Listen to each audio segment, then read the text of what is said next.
તમારી સમક્ષ MPC 004 એટલે કે એડવાન્સ સોશિયલ સાયકોલોજી, જેમાં આપણે એક લેક્ચરમાં પ્રસિદ્ધ સમાજશાસ્ત્રીઓ કયા હતા અને એ લોકોએ પોતાનો મહત્વનો ફાળો કયો નોંધાવ્યો એની આપણે વાત કરી, જેમાં Aristotle, Auguste Comte, Herbert Spencer, Emile Durkheim, Karl Marx અને મેક વેબરની આપણે વાત કરવાની બાકી છે. જો તમને ઇતિહાસની ખબર ના હોય થોડી ઘણી, તો તમને એ સંશોધન કાર્ય કે કેસ સ્ટડી કે સમાજશાસ્ત્રના જે કંઈ સિદ્ધાંતો છે એ તમને ખ્યાલ આવતો નથી. એટલે ખાલી સામાન્ય માહિતી આપણે મેળવી લઈએ. 21 એપ્રિલ 1964, 21 એપ્રિલ 1964માં 14 જૂન એટલે એમનો જન્મ 21 એપ્રિલ અને 1964માં અને મૃત્યુ 1920માં 14 જૂને થયું. કોનું? Max Weber. અને એ એમનું જે શિક્ષણ હતું એમણે 1882માં હાર્ડબર્ગ યુનિવર્સિટી, બરોબર, હાર્ડબર્ગ યુનિવર્સિટીમાં એમણે પ્રવેશ મેળવ્યો, જ્યાં તેમણે કાયદો, ફિલોસોફીનો ઇતિહાસ અને અર્થશાસ્ત્રનો અભ્યાસ કર્યો. અને general economic, history, the city અને ધર્મનું સમાજશાસ્ત્ર કઈ રીતે વ્યક્તિત્વના ઘડતરમાં ભાગ ભજવે છે, કઈ રીતે સમૂહને અસર પહોંચાડે છે, એના વિશે એમણે ખૂબ ડિટેલ્સમાં આપણને સમજાવ્યું. મને યાદ આવે છે આજનો જે આપણો સમાજ જે છે, વર્તમાન જે કંઈ આપણી રાજનીતિ છે અને હવે જે આ 2024ની ચૂંટણી તરફ આપણે જઈ રહ્યા છીએ, ત્યારે આજે જ્ઞાતિ અને ધર્મનું રાજકારણ ભારતમાં ખાસ કરીને આ વર્તમાન સમયમાં જોવા મળે છે. તો ટૂંકમાં એટલે જ ધર્મનું સમાજશાસ્ત્ર એવું મેક્સ વેબરે આપણને સૂચવ્યું અને એના આપણને સિદ્ધાંતો આપ્યા અને એના અનેક સંશોધનો જે છે એ ઉપલબ્ધ છે.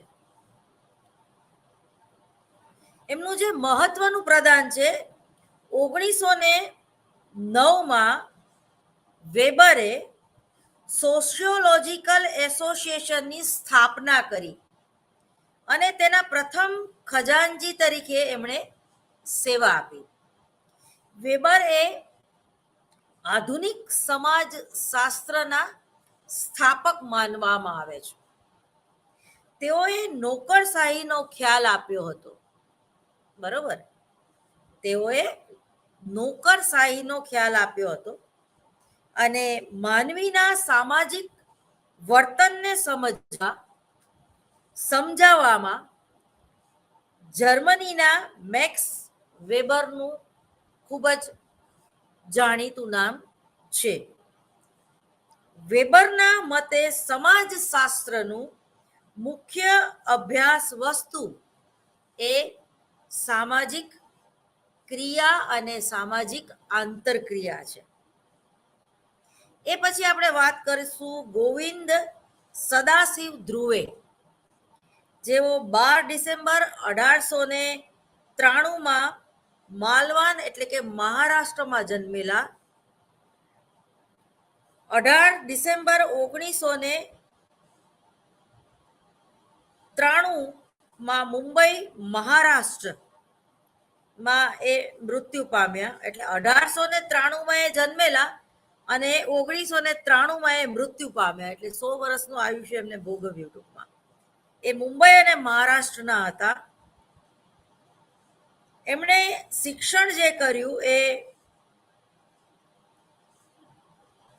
એલ્ફન્સ કોલેજમાં કર્યું અને મુંબઈમાં તેઓ સંસ્કૃત વિષય સાથે અનુસ્નાતક તથા કેમ્બ્રિજ યુનિવર્સિટીમાં તેમણે પીએચડીની પદવી પ્રાપ્ત કરી હતી.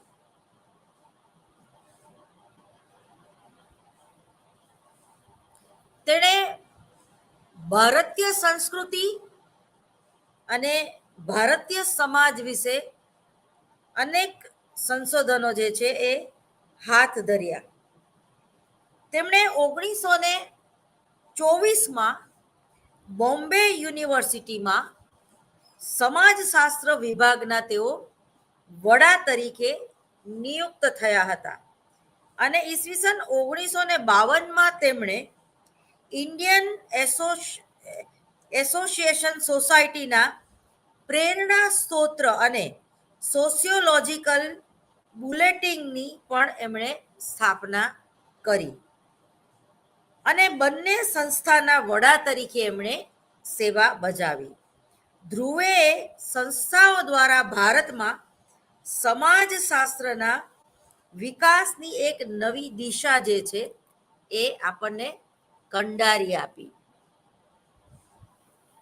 હવે આપણે સમાજશાસ્ત્રનો સૌથી પહેલા અર્થ સમજશું અને એ પછી સામાજિક મનોવિજ્ઞાનનો અર્થ સમજશું. સમાજશાસ્ત્રનો સામાન્ય આપણે એને અંગ્રેજીમાં સોશિયોલોજી એવું કહીએ છીએ. સોશિયોલોજી શબ્દની ઉત્પત્તિ જે છે એ ગ્રીક ભાષા સોશિયો અને લોજિસ્ટ એ બે શબ્દ ઉપરથી થઈ. સમાજશાસ્ત્ર એટલે સમાજ સાથે હકીકતોનું વૈજ્ઞાનિક અધ્યયન. સમાજશાસ્ત્રના અભ્યાસનું કેન્દ્ર બિંદુ એ માનવી અને સમાજનું જીવન છે. જ્યારે મનોવિજ્ઞાનનું કેન્દ્ર શું છે? એ વ્યક્તિ છે, વ્યક્તિનું વર્તન છે.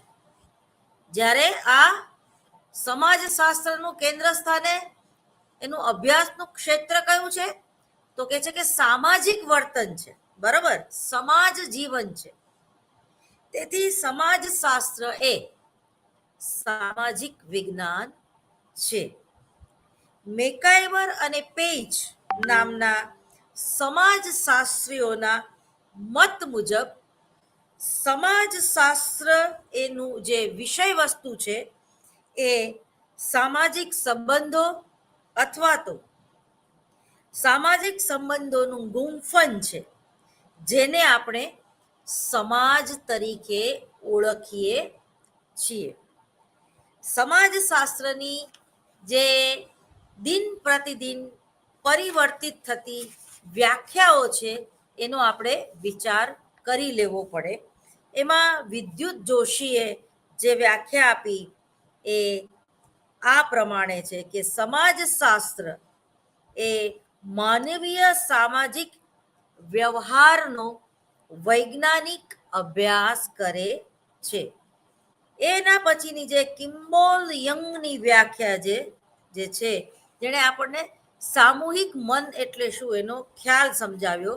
મનોવિશ્લેષણવાદમાં આપણે ફ્રોઈડ, યુંગ અને એડલરનો અભ્યાસ કરીએ છીએ. એ કેમ્બોલ યુંગ એ જે વ્યાખ્યા આપી એ છે કે સમાજશાસ્ત્ર એ સમૂહમાં માનવના વર્તનનો અભ્યાસ કરે છે. એટલે કે સામૂહિક મનનો અભ્યાસ કરે છે. સમાજશાસ્ત્ર સામાજિક જૂથો, તેના આંતરિક સ્વરૂપ વિશે તથા સંસ્થાના વિવિધ પ્રકારો, તેને ટકાવી રાખતી પરિવર્તન લાગતી પ્રક્રિયાઓ અને જૂથો વચ્ચેના સંબંધોનો અભ્યાસ કરે છે. એચ.એમ. જ્હોન્સને આ વ્યાખ્યા આપી. હવે થોડોક આપણે સોશિયલ સાયકોલોજીનો ઇતિહાસ જે છે એ અને સમાજશાસ્ત્રનો ઇતિહાસ જે છે એનો વિચાર કરીએ તો સમાજશાસ્ત્રનો ઉદ્ભવ 19મી સદીના પશ્ચિમ યુરોપમાં થયો. યુરોપમાં આવેલા ઝડપી સામાજિક પરિવર્તનો જેવા કે નવજાગૃતિ યુગ, ઇંગ્લેન્ડની ઔદ્યોગિક ક્રાંતિ, ફ્રાન્સની રાજકીય ક્રાંતિ જેવી બાબતોએ સમાજશાસ્ત્રના ઉદ્ભવ વિશે આપણને ખ્યાલ આપ્યો. ઓગસ્ટ કોમ્તે રોપેલા સમાજશાસ્ત્રના રૂપને, એના બીજને અંકુરિત કરવાનું કામ ઇમાવિજ દુર્ખાઇમે કર્યું. બરોબર, તમને ટૂંકા પ્રશ્નોમાં ઘણીવાર પૂછાય.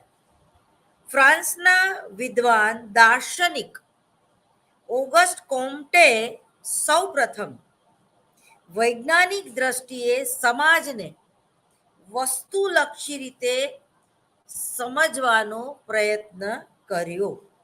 સન 1830 થી સન 1842 દરમિયાન 6 ભાગમાં લખેલું પુસ્તક પોઝિટિવ સાયકોલોજી નામથી જે પ્રસિદ્ધ થયું, એ ગ્રંથ કોમ્ટે સમાજ વૈજ્ઞાનિક અભ્યાસ અંગેના વિવિધ સિદ્ધાંતો રજૂ કર્યા.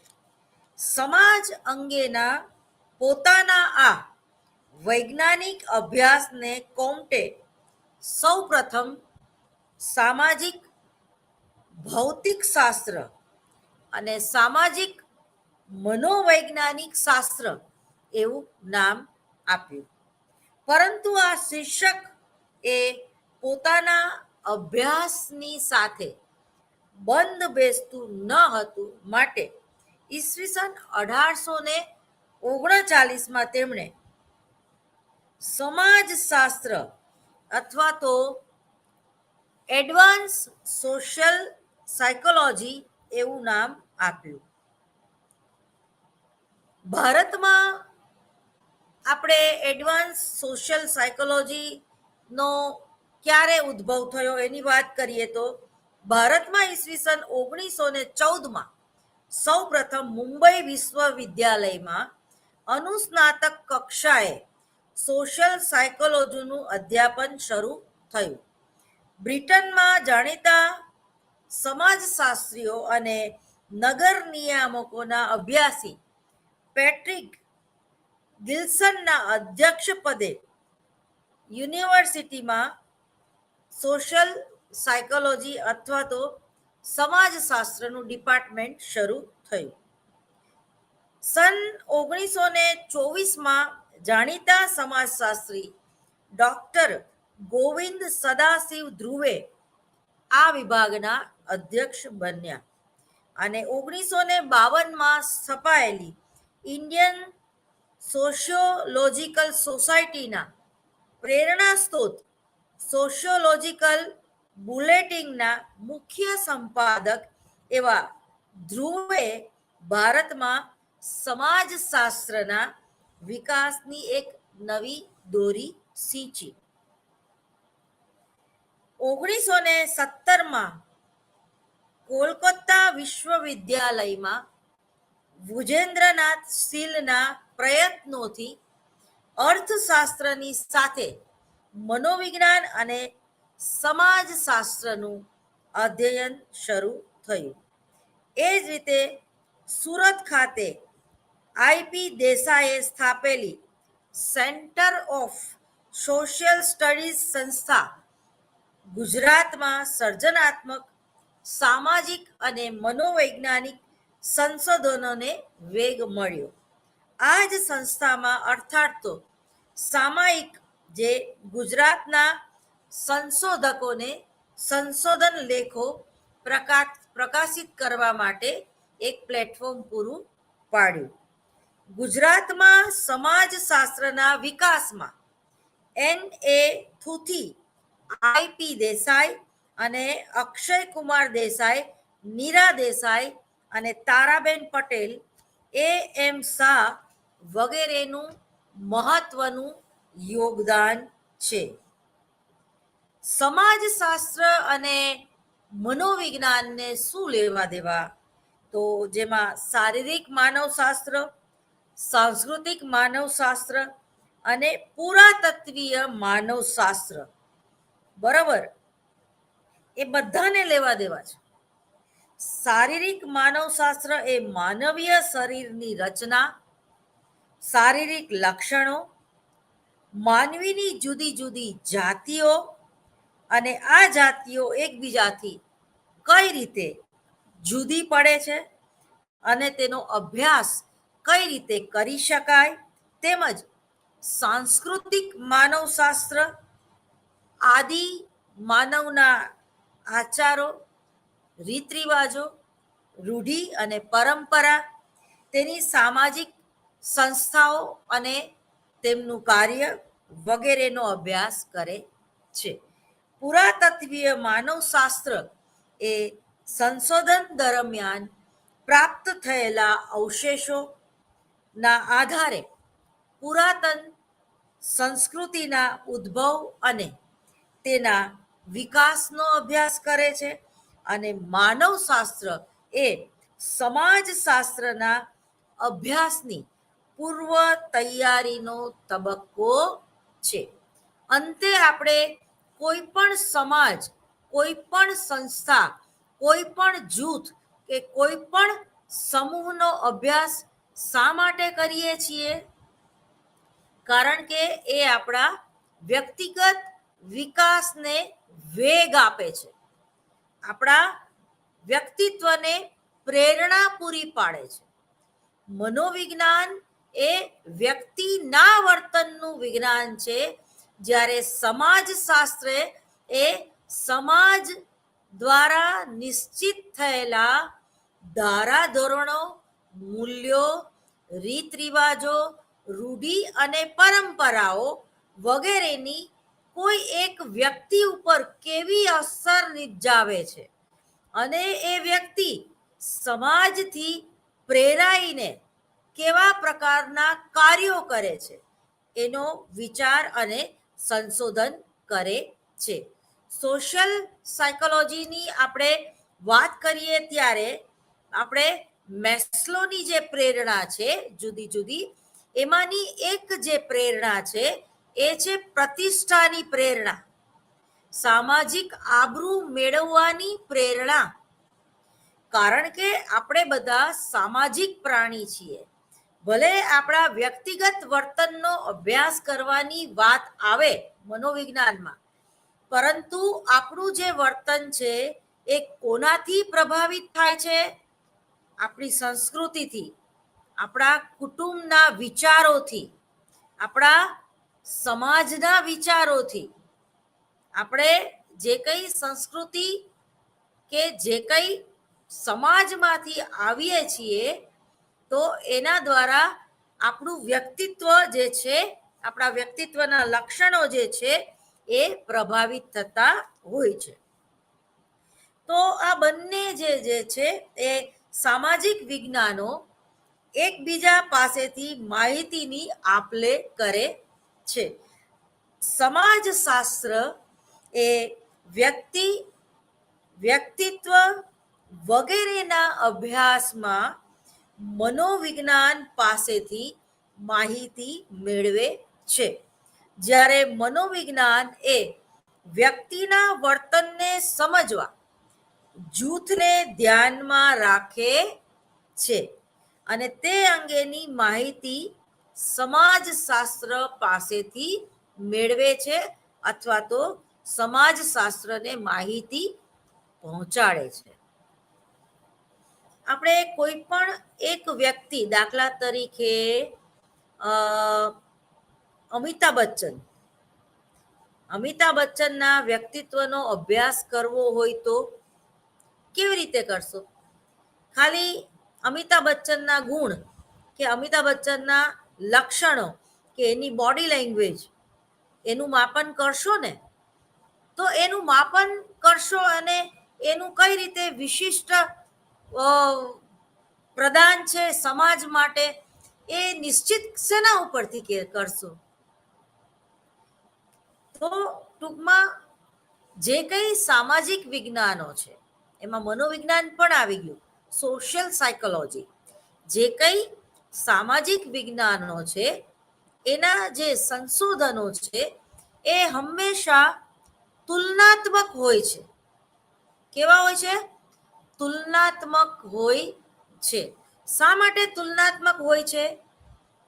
અમિતાભ બચ્ચન જે એનો જે બોલવાનો એનું જે આ વિશુદ્ધ ચક્ર પાવરફુલ છે, ભાષાકીય જ્ઞાન છે, એની પાસે જે શબ્દ ભંડોળ છે, અને કોણ બનેગા કરોડપતિ નાના પડદા પર પણ એટલે કે ટીવીમાં પણ એ છવાઈ ગયા.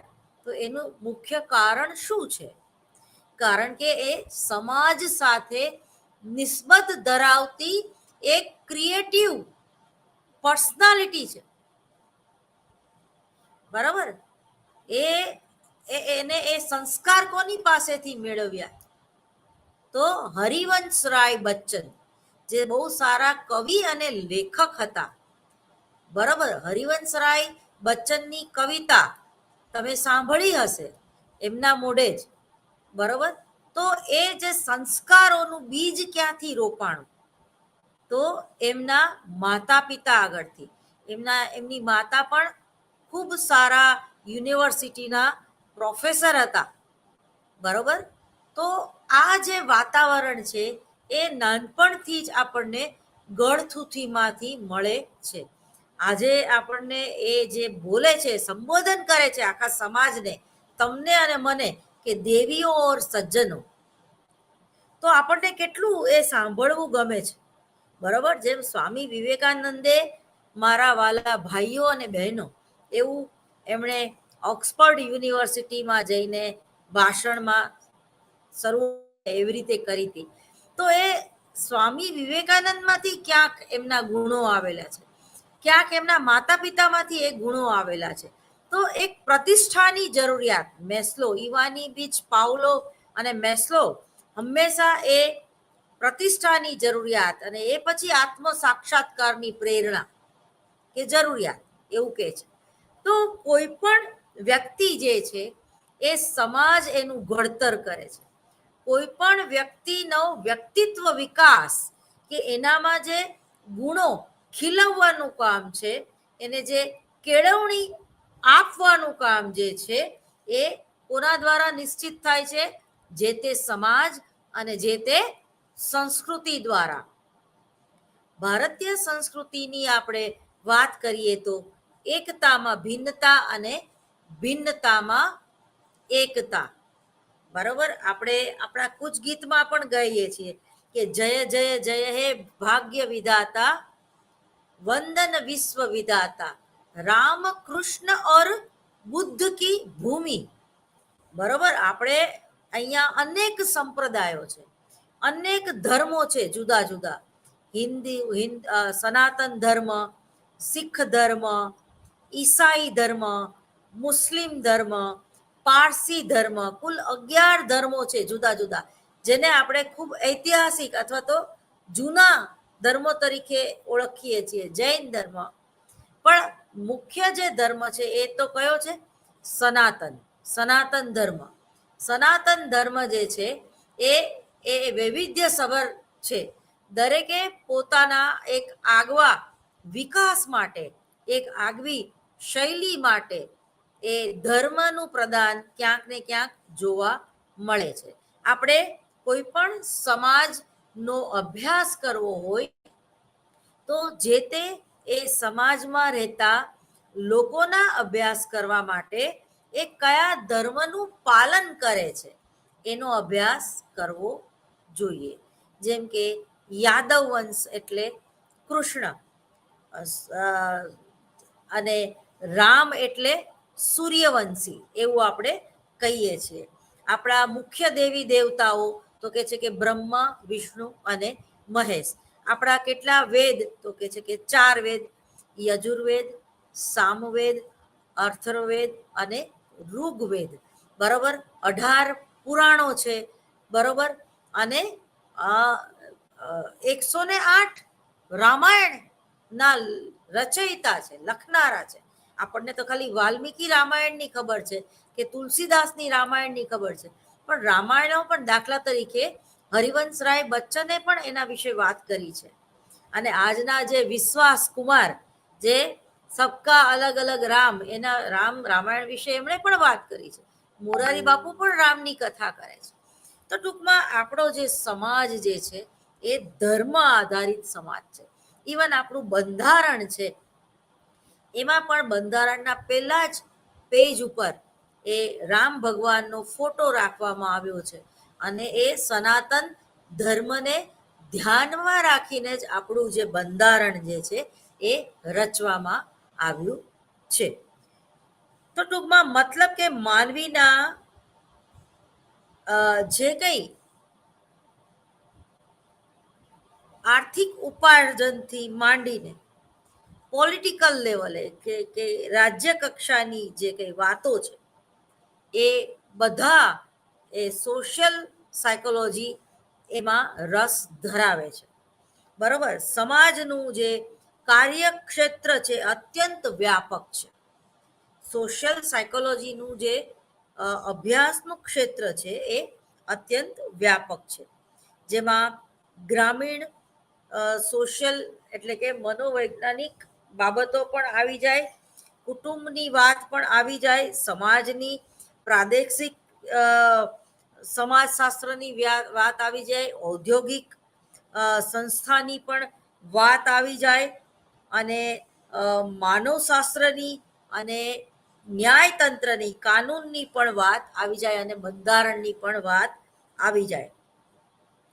તો આ જે આપણે વાત કરી ગયા, તો એ જે છે જુદા જુદા સામાજિક સંબંધો, અને જેમાં એની ખાલી સંબંધની આપણે વાત કરીએ લે તો તેમાં સમાનતા અને ભિન્નતા બંને જોવા મળે છે. અને જુદા જુદા જૂથો અને પેટા જૂથોનો અભ્યાસ કરવામાં આવે છે. અને જે કંઈ તુલનાત્મક સંશોધનો કરવામાં આવે છે, તો એ તુલનાત્મક સંશોધનો વચ્ચે સાતત્ય જાળવી રાખવામાં આવે છે. અને પરિવર્તન માટે પણ સજ્જ રહેવું પડે છે. કોઈ એક સિદ્ધાંત જે છે એ સ્થાપી દીધો, એટલે કે એની સ્થાપના કરી દીધી એટલે એ સિદ્ધાંતમાં ફેરફાર ન થાય એવું ન બને. એટલે કે સમાન પ્રકારના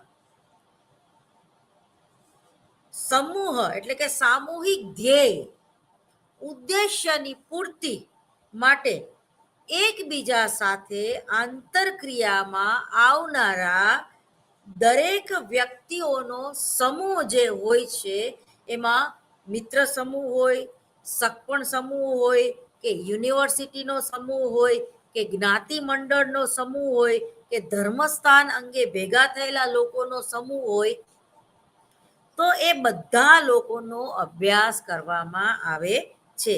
ટૂંકમાં 2 કે તેથી વધુ વ્યક્તિઓ, એ મિત્ર જૂથ હોય કે રમત ગમતના મેદાનનું જૂથ હોય, તો 2 કે વધુ વ્યક્તિઓ હોય છે, ત્યાં સોશિયલ સાયકોલોજી જે છે એ પોતાનું કાર્ય કરે છે. સમાન હોવાની સભાનતા, એક જ જ્ઞાતિ, એક જ ધર્મ કે એક જ રાજ્યના લોકો જે છે એ સામાજિક પ્રકારોનો ઉદ્દેશ્ય કે જે હેતુ એ પ્રેરક સમૂહને અનુલક્ષીને હોય છે.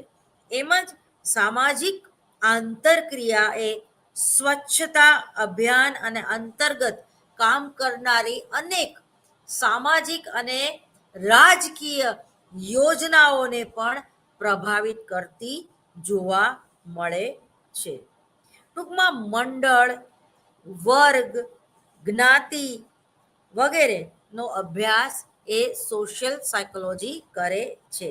તેમજ આર્થિક દરજ્જાની વાત કરીએ તો સોશિયલ સાયકોલોજીને આર્થિક દરજ્જાની પણ ખપ પડે છે. તમે જો અત્યારે ધીરુભાઈ અંબાણીના દીકરાની જે સગાઈ જામનગરમાં ધામધૂમથી કરવામાં આવી, તો એક આર્થિક પરિસ્થિતિ જે છે એ કેટલું બધી મહત્વની ભૂમિકા ભજવે છે. મોટા મોટા હીરો જે છે એ પણ લાઈનમાં ઊભા રહીને બસમાં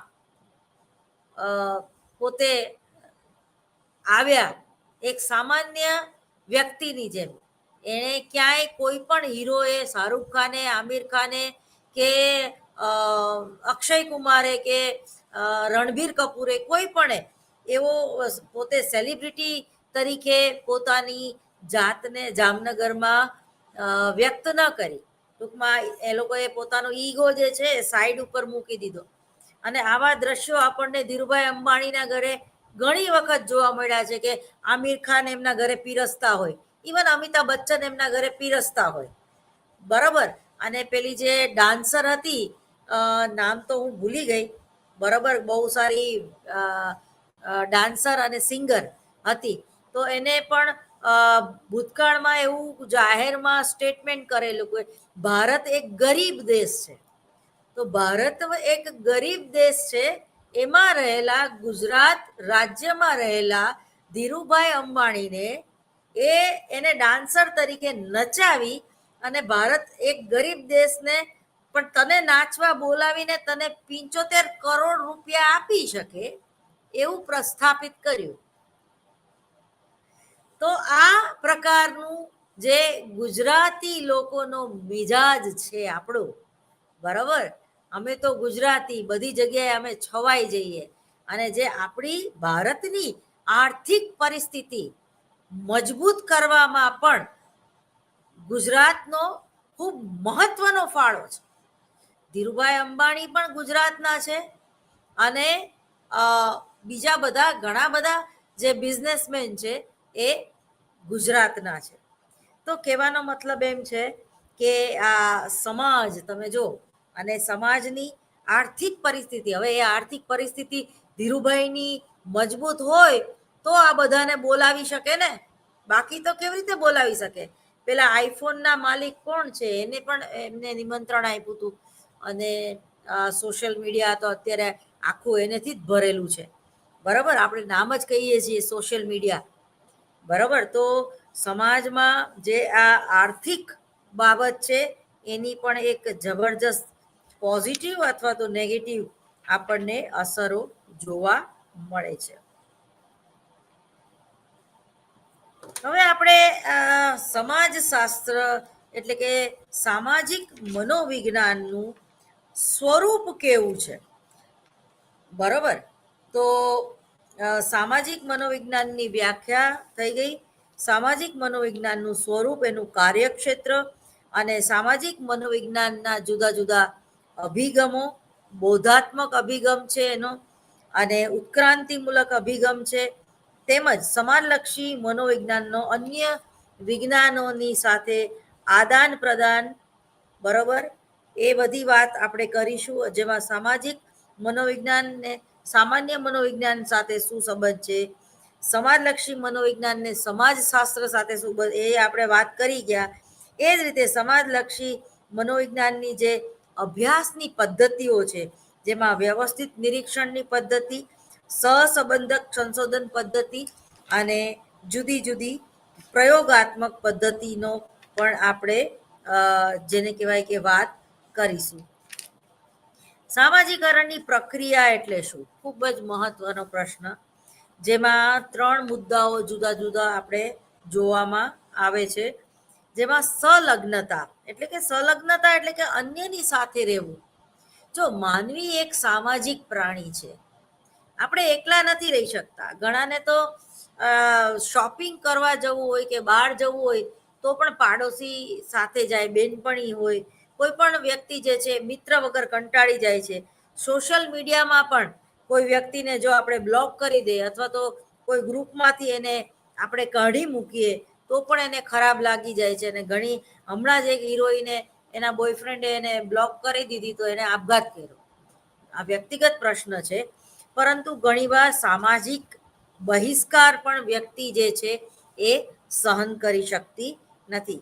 કોઈ વ્યક્તિએ પોતાના હિત માટે, વ્યક્તિગત સુખ માટે જ્યારે લવ મેરેજ કર્યા હોય અને 6-8 મહિના પછી પણ એને એવું વિચાર્યું હોય કે ભાઈ 6-8 મહિના પછી તો મને મારો સમાજ કે મને મારા મા બાપ અપનાવી લેશે ને એમ, પણ 6 કે 2 વર્ષ પછી પણ જ્યારે એ લોકોને અપનાવવામાં આવતા નથી ત્યારે એ લોકો ઘણીવાર એકલા પડી જાય છે અને ઘણીવાર ન લેવાનું પગલું પણ લઈ બેસે છે.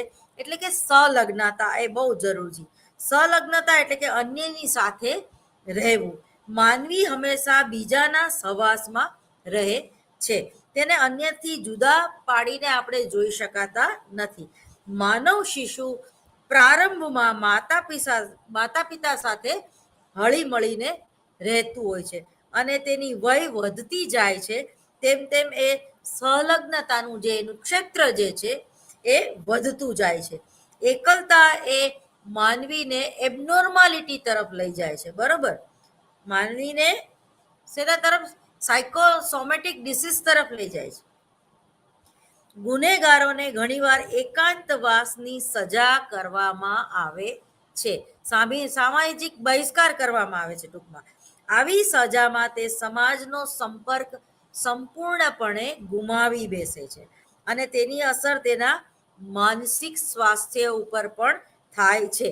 એટલે જ કિરણ બેદીએ હવે એ જેલના બદલે સુધાર કેન્દ્રો એવું નામ આપ્યું છે, જેથી કરીને એને માનસિક રીતે અસ્વસ્થ એ માણસ ન થાય. ભલે એ ગુનેગાર હોય પણ એ ગુનામાંથી એને ભૂલ કરી છે એનું એને રિયલાઇઝ થાય અને એનું વર્તન સુધરે અને હવે એ સજા ભોગવીને જ્યારે બહાર પાછો સમાજમાં આવે તો એ સમાજ એને સ્વીકારે. માટે એને સુધાર કેન્દ્રો એવું નામ આપ્યું. બરોબર, તો એકાંતવાસની સજા એ સૌથી કડક સજા છે. કોઈ વ્યક્તિ, મમ્મી કે પપ્પા, તમે લવ મેરેજ કર્યા હોય, તમને લાફો ન મારે, તમારું અપમાન ન કરે, તમને તમારી મિલકતમાંથી બહાર ન કાઢી મૂકે, પણ ખાલી તમને બોલાવે નહીં ને, તમે એને રસ્તામાં સામે મળો અને એ જાણે તમને ઓળખતા જ નથી એવું વર્તન જ્યારે કરે છે તો એ સૌથી વધુ તિરસ્કાર કહેવાય. નિગ્લેક્ટ કરવું કોઈને, જાણે એ છે જ નહીં. આપણે ઘણીવાર કહેવત બોલીએ છીએ કે કૂતરું તો ભસે રાખે, આપણે ધ્યાન નહીં દેવાનું. એટલે એ આપણે એને એની પાછળ ગમે એટલા ઉછળી પટપટાવીએ કે ગમે એટલી માફી માગીએ પણ એ આઘી જાય એમ નથી કહેતા. એ તમને ઓળખતા જ નથી, નિગ્લેક્ટ કરે છે, એવું વર્તન કરે, તમારી સામું પણ નથી જોતા. ઘણીવાર બ્રેકઅપ થઈ ગયું હોય કોઈ સ્ત્રી કોઈ છોકરાને અને છોકરીને, તો બ્રેકઅપ થઈ ગયું હોય ને અચાનક કોઈ લગ્નમાં કે કોઈ એવા ફંક્શનમાં કે કોઈ પાર્ટીમાં એ લોકો બંને સામસામે આવી જાય તો જાણે એવું વર્તન કરે કે એકબીજાને ઓળખતા જ નથી. બરોબર, તો આને મૂવ ઓન કર્યું કહેવાય. બરોબર, આને મૂવ ઓન કરવું એટલે બરોબર કે મનથી જ કાઢી નાખ્યું એ વ્યક્તિને. એ ભલે ગમે એટલું હવે માફી માગે કે ગમે એટલો ભલે ગિલ્ટી હોય પણ હવે નહીં. તો ઘણીવાર એવું બને છે કે તમે 125નો કેસ કર્યો હોય, મેન્ટેનન્સનો કેસ કર્યો હોય અને જ્યારે કોર્ટની તારીખ હોય અને પતિ પત્ની જે છે એકબીજાની સામે આવે તો સ્ત્રી એટલી બધી ક્રોધિત થઈ જાય છે કે કોર્ટની વચ્ચે એને 2 લાફા મારી દે, અથવા તો કોર્ટની વચ્ચે ગાલી ગલોચ કરે, અથવા તો કોર્ટની વચ્ચે ગમે તેવા આક્ષેપો મૂકે, અથવા તો કોર્ટની વચ્ચે જે પુરુષ છે એ સ્ત્રીની માફી માગે કે હવે મારાથી ભૂલ થઈ ગઈ, હવે હું એક્સ્ટ્રા અફેર નહીં કરું, તું પાછી મારા ઘરે આવી જા. બરોબર, આ પ્રકારનું વર્તન જોવા મળે છે. તો એ સામાજિક રીતે તિરસ્કાર કરવો કોઈ વ્યક્તિનો, કોઈ વ્યક્તિને નિગ્લેક્ટ કરી દેવી, એને એની નોંધ પણ ન લેવી કે એ અહીંયા આપણી સામે ઊભી છે, એ સૌથી મોટામાં મોટી સજા કહેવાય. તો સંલગ્નતા જ્યારે વ્યક્તિ ગુમાવે છે ત્યારે એ અનેક સાયકોસોમેટિક ડિસીઝનો ભોગ બને છે. સહજ વૃત્તિનો જે સિદ્ધાંત એ મેકડુગલે આપ્યો, એ માનવ વર્તનની સમજૂતી માટે સહજ વૃત્તિનો એમણે સિદ્ધાંત આપ્યો, અને એ દ્રષ્ટિએ માનવીમાં કીડીઓ અને વાનરોની જેમ જૂથમાં રહેવાની સહજ વૃત્તિ હોય છે. બરોબર, એટલે જેમ પશુ પક્ષીમાં સમૂહમાં રહેવાની વૃત્તિ હોય છે, એ રીતે મનુષ્ય યોનિમાં પણ સહજ વૃત્તિ એ સામૂહિક પ્રવૃત્તિ કરવાની વૃત્તિ હોય છે. સંલગ્નતા એ જન્મજાત વૃત્તિ હોય છે. આ માન્યતાઓ અત્યારે સ્વીકૃત થતી નથી. સંલગ્નતાનો સહજ વૃત્તિ તરીકે અત્યારે સ્વીકાર કરવામાં આવતો નથી, પરંતુ પહેલાના વખતમાં આ સ્વીકાર કરવામાં આવતો હતો. પણ જે વ્યક્તિની પાસે પોતાનું કુટુંબ નથી, પોતાનો સમાજ નથી, એ ખૂબ એકલતા ભોગવે છે. એના માટે એને સ્પિરિચ્યુઅલ લેવલ એનું પાવરફુલ કરવું પડે છે. એની માટે એને ઓરા એની પાવરફુલ કરવી પડે છે. બુદ્ધિનો જે અંતિમ પ્રકાર જે છે, આધ્યાત્મિક બુદ્ધિ, જો એ તમારામાં ન હોય તો તમે એકાંતવાસ, એકલા રહી શકતા નથી. એકાંતને એકલતામાં તમે પોરવી દો છો. પરંતુ જો તમારામાં આધ્યાત્મિક બળ હોય તો તમે એ એકલતાને પણ એકાંતમાં ઠાલવી શકો છો. એટલે એકાંત એ પોઝિટિવ વાત છે અને એકલતા એ નેગેટિવ બાબત છે. તો ટૂંકમાં નિસહાયતા અનુભવે છે કોઈ પણ વ્યક્તિ સમાજ વગર. આપણે શિક્ષણ પણ કોના દ્વારા લઈએ છીએ? તો સંલગ્નતા દ્વારા, એટલે એકબીજા, એટલે ટીચર દ્વારા, કોઈ માણસ દ્વારા જ લઈએ છીએ ને. બાળક તેના અનુભવો દ્વારા અન્યનો સહવાસ કેળવે છે. શિશુ ખોરાક કે ઉષ્મા કે એનું પોતાનું રક્ષણ કરવાનું પણ સમાજ દ્વારા જ શીખે છે. માતા દ્વારા શિશુની બધી પ્રાથમિક જરૂરિયાતો હોય છે એ ફૂલફિલ થતી હોય છે, અને માતા બાળકના વિકાસ માટેનું એક વિધાયક પાસું બની રહે છે. અને સંપર્ક અને સંતોષ, જો આપણે કોઈ વ્યક્તિના સંપર્કમાં જ ન આવીએ તો, લોકડાઉન દરમિયાન કોરોના જ્યારે આ લોકડાઉન આપણે ભોગવ્યું 40 કે 50 દિવસનું, તો આપણા બધાની હાલત કેવી હતી? એ તો સારું છે કે હવે આપણી પાસે મોબાઈલ છે, બરોબર. બાકી અને તમને જ્યારે તમારા ઘરમાં તમારા જ પુત્ર ક્વોરન્ટાઇન કરે ત્યારે તમે કેવું ગંદુ ફીલ કરતા હતા. જાણે તમને કોઈ અડી જાય તો પણ એટલે મને કોઈ અડે નહીં, એ તમને કેટલું પીડાજનક હતું આપણા બધા માટે, કે હાડો આપણને કોરોના થાય એટલે આપણને તો જાણે આભડછેટ લાગી ગયો એવું લાગે. બરોબર, આપણને કોઈ ટચ કરવાય તૈયાર નથી, આપણી સામે ઊભા રહેવાય પણ કોઈ તૈયાર નથી, આપણને થાળી પીરસવા માટે પણ કોઈ તૈયાર નથી. બરોબર, આપણને એવી રીતે ક્વોરન્ટાઇન કર્યા. અને મૃત્યુ વખતે આપણે અંતિમ સંસ્કાર પણ એ વ્યક્તિના ન કરી શક્યા, આપણા સગા સંબંધીના. પ્લાસ્ટિકને આપણે સૌથી અપવિત્ર માનીએ છીએ, છતાં પણ જે લોકો કોરોનાના હિસાબે મૃત્યુ પામ્યા, એ લોકોને એવી સ્પેશિયલ કીટમાં બંધ કરી દેવામાં આવ્યા, વીંટાળી દેવામાં આવ્યા. અને સ્મશાનમાં પણ કોઈ સગા સંબંધીઓ હાજર ના હોય. આ તે કેવું, એટલે એ કેવી એક પીડાજનક વાતનો તમે અને મેં અનુભવ કર્યો.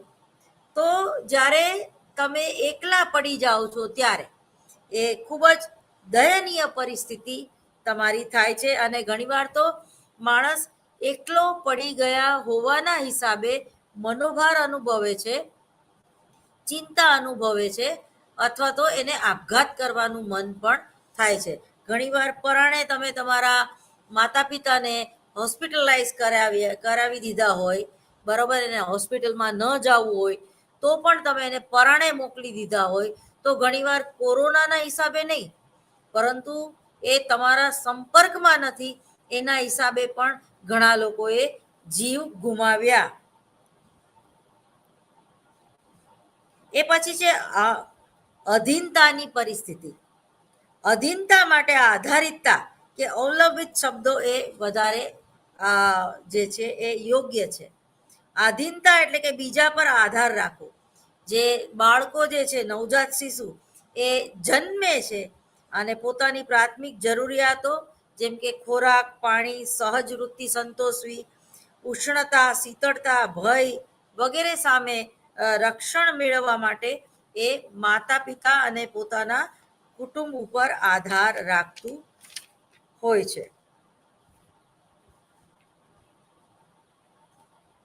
હવે શિક્ષણ, તાદાત્મ્યકરણ, તો આ બધા જ એના ખૂબ જ અગત્યના, એને જે સામાજિકરણની પ્રક્રિયામાં આ બધી જ વાતના ખૂબ મહત્વનો ફાળો છે. જેમાં જાતિગત ભૂમિકા, જાતિગત આપણે આપણે કોઈ જ્ઞાતિના છીએ તો એ આપણું જે વર્તન જે છે કે ભાઈ હું તો બ્રાહ્મણ છું. ઘણીવાર કોઈ બ્રાહ્મણનો દીકરો કે દીકરી જે છે એ ઈગો પણ અનુભવતો હોય કે સર્વશ્રેષ્ઠ જ્ઞાતિ જે છે એ બ્રાહ્મણ છે. તો જાતિગત ભૂમિકા વર્તન જે છે, અથવા તો જાતિ અને જ્ઞાતિ બંનેમાં તફાવત છે.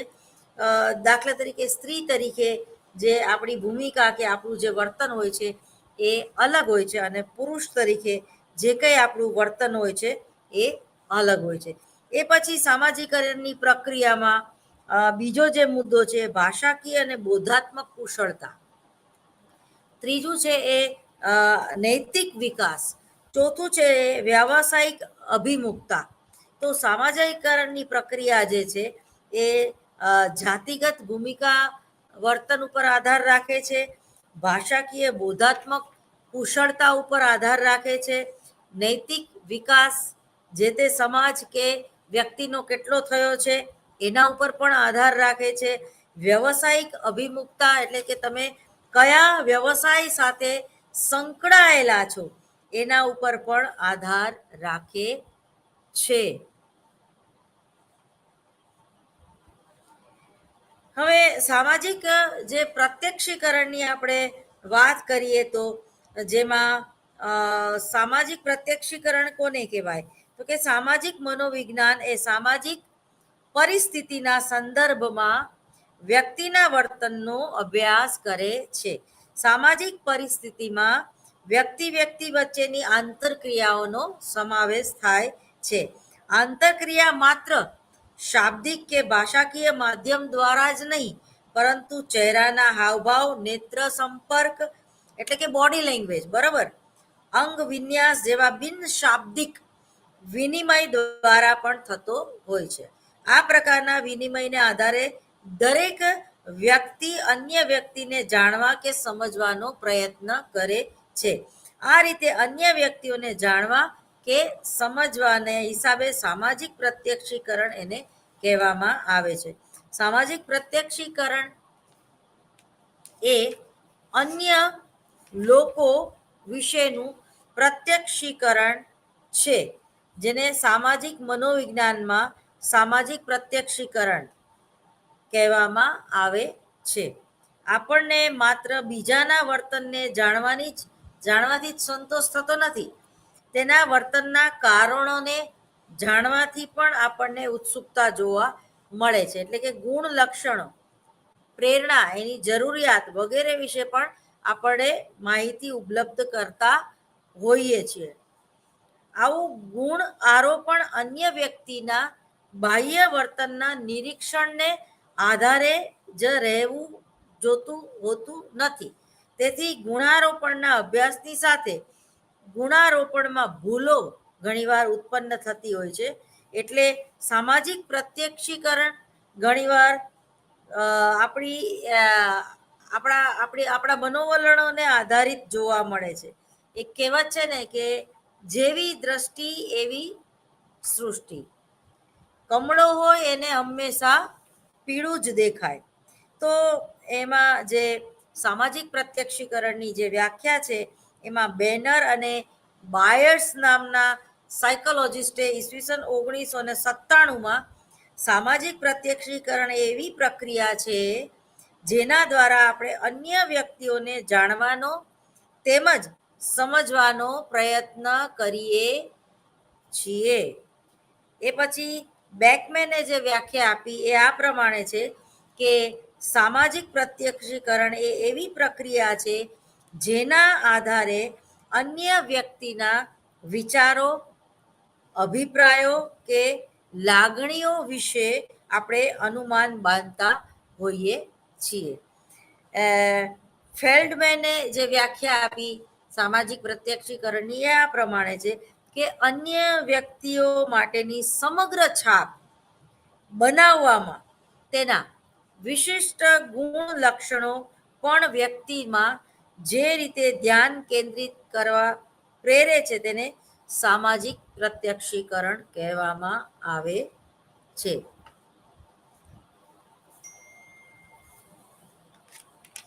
એના પછીનો મુદ્દો જે છે એ આ પ્રમાણે છે કે આપણા મનોવલણો અને આપણા જે કંઈ પૂર્વગ્રહો છે એ પણ સામાજિક પ્રત્યક્ષીકરણમાં મહત્વનો ભાગ ભજવતા હોય છે. એ પછી છે બૌદ્ધાત્મક અભિગમ. તો સોલેમોન નામના એક સાયકોલોજિસ્ટે છાપ નિર્માણ અંગેના એક અભ્યાસમાં ઈસવીસન 1986માં એ સમષ્ટિવાદી મનોવિજ્ઞાનના કાર્યની અસરને લીધે એમણે જણાવ્યું કે અન્ય વિશેની છાપ નિર્માણની પ્રક્રિયા વ્યક્તિનું પ્રત્યક્ષીકરણ સમગ્ર રીતે કરવા પ્રેરે છે. મનોવૈજ્ઞાનિકોએ છાપ નિર્માણના વિષયમાં તેના આધારે તેમને છાપ નિર્માણની પ્રક્રિયામાં બોધાત્મક અભિગમનું વધારે મહત્વ દર્શાવ્યું છે કે જ્યારે આપણે કોઈ વ્યક્તિને પ્રથમ વખત મળીએ છીએ ત્યારે આપણે તેના વિશેની બધી જ માહિતી એક સાથે ધ્યાન આપી શકતા નથી, પરંતુ ખૂબ ઉપયોગી એવી કેટલીક માહિતી જ આપણે એનું ધ્યાન કેન્દ્રિત કરીએ છીએ. આ ઉપરાંત કોઈ પણ બાબત કે વ્યક્તિ વિશેની પ્રથમ છાપની રચના કરતા પહેલા આપણે આપણી સ્મૃતિમાં વિવિધ પ્રકારની માહિતીનો સંગ્રહ કરતા હોઈએ છીએ, જેથી પુનઃ પ્રાપ્તિ કરવામાં સરળતા રહે. જો સમાજલક્ષી મનોવૈજ્ઞાનિકોએ એ હકીકત પર ભાર મૂક્યો છે કે અન્ય વિશેની છાપ બાંધવામાં આપણા પોતાના જ વિશેષ ગુણ લક્ષણો, પ્રેરક બળો તેમજ ઈચ્છાઓ એ પ્રભાવિત કરે છે. દાખલા તરીકે કમળો હોય એને પીળું જ દેખાય, નાચતા ન આવડે તો એમ કહેવાય કે આંગળું વાંકું. એટલે જેવી દ્રષ્ટિ એવી સૃષ્ટિ. બરાબર, જેવું તમે પોતે હોય એવા લોકોને સમજો. તમે ખૂબ સારા માણસ હોય તો લોકો સમાજને પણ તમે સારો જ માનો, પણ તમે પોતે અવગુણથી ભરેલા હોય, તમારા પોતામાં આવેગાત્મક સ્થિરતા જ્યારે ન હોય ત્યારે તમને આખું જે વિશ્વ જે છે એ એવું દેખાય છે. દાખલા તરીકે એક જોક્સ મને યાદ આવે છે, સાબુદ્દીન રાઠોડ કહેતા કે એક નિષ્ફળ પ્રેમી હોય છે. બરોબર, એક નિષ્ફળ પ્રેમી હોય છે. તો એ પોતાના ગધેડા ચરાવતા જંગલમાં, ટૂંકમાં વનમાં આટા મારતો ચરાવતો હોય છે ગધેડા. એટલે એ કહે છે કે હે ભગવાન, ઉપર જોઈને કહે છે કે હે ભગવાન, જ્યારે જ્યારે મને પ્રેમમાં નિષ્ફળતા મળે ત્યારે આ આકાશ કેમ તૂટી નથી પડતું, આ વાદળો કેમ ગરજતા નથી, આ સુનામી કેમ નથી આવતી, આ પૃથ્વી કેમ ફાટી નથી જાતી. તો ઉપર ઝાડ ઉપર બેઠો બેઠો કોઈ ભૂગોળનો વિદ્યાર્થી હશે કે ભૂગોળનો પ્રોફેસર હશે, એણે તરત જ કીધું કે ભાઈ, તને પ્રેમમાં નિષ્ફળતા મળવાથી કોઈ દિવસ આભ ફાટે નહીં કે ધરતીમાં લાવા રસ ન નીકળે, એમાં તો કંઈક ભૌગોલિક કારણો હોય. તો ટૂંકમાં જેવી દ્રષ્ટિ એવી સૃષ્ટિ. બરોબર, કોઈ વ્યક્તિ સરસ મજાનો વરસાદ આવતો હોય તો એને, જો એનો પ્રેમી એની બાજુમાં ન હોય અથવા તો બ્રેકઅપ થયું હોય તો એ વરસાદ એને દઝાડે છે. જ્યારે તું અને હું પ્રેમરૂપી વરસાદમાં ભીંજાતા હતા ત્યારે મને ક્યાં ખબર હતી કે તે રેનકોટ પહેર્યો છે. આવું યાદ આવે, બરાબર. પણ કોઈ પ્રેમિકાને, તમારી પ્રેમિકાને સારી રીતે યાદ કરો તો પેલું જબ્બી મેટનું ગીત યાદ આવે, ના હે યે પાના ના ખોના ભી હૈ, વગેરે વગેરે. તો ટૂંકમાં આપણે સામાજિક પ્રાણી છીએ. સમાજની આપણને ડગલે ને પગલે જરૂર પડે છે. તમે અન્નાનો કિસ્સો જે છે એ ભણી ગયા છો કે એને જંગલમાં એ ખોવાઈ ગઈ હતી અને પ્રાણી અને પશુઓ વચ્ચે એનો ઉછેર થાય છે, તો એનું વર્તન જે છે એ કેવું જોવા મળે છે. એને કોઈ ભાષાકીય જ્ઞાન નથી, કેવી રીતે ચાલવું એ પણ એને ખબર નથી. કારણ કે કોઈ પણ બાળક જે છે એ અનુકરણ દ્વારા શીખે છે ને. તો ચિમ્પાન્ઝી છે એ તો 4 પગે ચાલે છે, એટલે એ અન્ના નામની બાળકી જે છે એ પણ 4 પગે ચાલતી, અને અંતે એ મૃત્યુ પામી કારણ કે એ સમાજની વચ્ચે ન હતી અને સમાજનું બાળક હતી. એ જ રીતે જ્યારે કોયલ, ભલે તમને એનો સુમધુર કંઠ તમને ગમે, કોયલ જ્યારે એ બોલતી હોય તો તમને સાંભળવું ગમે, કોયલ જેવો અવાજ છે લતા મંગેશકરનો આપણે કહીએ છીએ. પરંતુ કોયલની એક કૂટેવ એ છે, એ સખત આળસુ પ્રકૃતિની જે છે. એટલે કાગડીએ જ્યાં ઈંડા મૂક્યા હોય ને ત્યાં કોયલ પોતાના ઈંડા મૂકી દે છે. એટલે એ સેવતી નથી. અને જ્યારે એમાંથી ઈંડામાંથી એ કોયલ બહાર આવે છે ત્યારે કાગડીને ખબર પડે છે કે આ મારું બચ્ચું નથી. અને છતાં એ હોય છે તો કોયલ જ, પણ જો એ વધારે વાર કાગડા સાથે રહે તો એનો એ ગાવું ભૂલી જાય છે. એનો કંઠ આટલો સુંદર છે, એને કોઈ પ્રતીતિ નથી થતી. એટલે બાળક જે છે મનુષ્ય દેહમાં, મનુષ્ય યોની ટૂંકમાં બાળક અનુકરણ દ્વારા શીખે છે, એમ પ્રાણી પક્ષીઓ પણ અનુકરણ દ્વારા શીખે છે. કોઈ પણ કબૂતર કે કોઈ પણ ચકલી એના બાળકને ઉડતા શીખવાડતું નથી, પણ એ ઉડે એવી પરિસ્થિતિ ઉત્પન્ન કરે છે. એને ધક્કો મારે છે, એની દયા નથી ખાતું, એને પોતાની ખભે બેસાડીને એ ફરતું નથી. એ થોડુંક મોટું થાય એટલે એને કેવી રીતે અનાજની શોધ કરવી એની પણ ટ્રેનિંગ આપે છે. તો એ સમાજ દ્વારા જ શક્ય છે, બરોબર. માણસનું જે બાળક છે એ માણસની વચ્ચે જો ઉછેર ન પામે તો એ આ અન્ના જેવો કિસ્સો બને છે. એ જ રીતે આપણે પેલું ટાર્ઝન પિક્ચર જોયું હશે, બરોબર. તો એ ટાર્ઝન એટલે કે કોઈ છોકરો જે છે એ કેવી રીતે ઝાડ ઉપર કુદાકૂદ કરે છે ચિમ્પાન્ઝીની જેમ. આપણા પૂર્વજો આ ઉત્ક્રાંતિના નિયમ પ્રમાણે તમને ખબર જ છે કે આપણા પૂર્વજો જે છે એ કોણ છે? ચિમ્પાન્ઝી હતા. એટલે જ આપણે હનુમાનજીનું જે મુખ છે એ આજે પણ એ વાંદરા જેવું છે, અને વાંદરાઓને આપણે ઘણીવાર પ્રણામ પણ કરીએ છીએ.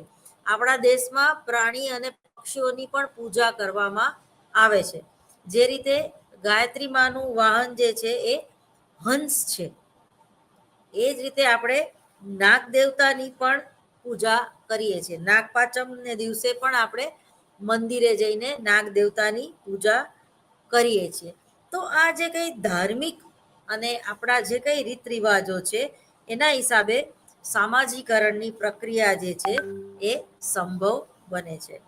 હવે આપણે સ્વનું પ્રત્યક્ષીકરણ કેવી રીતે કરીએ છીએ અને સ્વ વિશેનો આપણો પોતાનો ખ્યાલ શું છે એ પણ અન્ય ઉપર આધારિત હોય છે. તમે તમારા બાળકને જઈને પૂછો કે હે બેટા હું કેવી છું, તો બાળક એમ કે મમ્મી તું તો બહુ જ લાગણીશીલ છો. પછી એ સ્ત્રી એ એના સ્ટુડન્ટોને પૂછે કે હું કેવી છું? મેડમ તમે તો બહુ ગુસ્સાવાળા છો. એ સ્ત્રી એના પતિને પૂછે હું કેવી છું? તું ન હોત તો મારું શું થાત, તું બહુ સારી છું.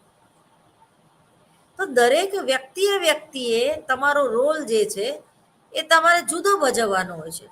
એટલે દરેક વ્યક્તિ જે છે એ તમારા વિશે જુદો ઓપિનિયન ધરાવે છે અને એમાંથી તમારો સ્વ ખ્યાલ જે છે એ વિકસિત થતો હોય છે. નમસ્કાર, ટાઈમ ઇઝ ઓવર, મને રજા આપશો.